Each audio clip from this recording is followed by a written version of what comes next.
बुआ जी नमस्ते बुआ जी कैसी हो? प्रणाम। जी, कर रही हो नहीं, नहीं वो बोल रहे हैं वो बोल रहे हैं तुम तो खाओगी ही, हाँ। क्या करूँ? वही बोल रहे हैं और कुछ नहीं। और बोल रहे हैं सीमा दीदी की पहले ही सुई लगवा ली होती तबीयत ठीक हो जाता। अब क्या बताऊँ? वही हँस रही हूँ। हम नहीं बोलेंगे, आप जाओ बोलो, हाँ।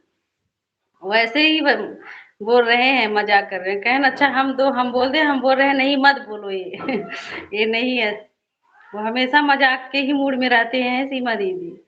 हाँ, बोल रहे हैं सीमा दीदी सुई नहीं लगवाई थी इसीलिए तबीयत ठीक नहीं हो रहा था। पहले लगवा ली होती तबीयत ठीक हो जाता। बुआ जी नमस्ते। इनके बाद से हम आवाज़ म्यूट कर देते हैं क्योंकि ये ज़्यादा कुछ बोल देते हैं मज़ाक-मज़ाक में। लाइक कर दिया हूँ, फिर ठीक है, ठीक है।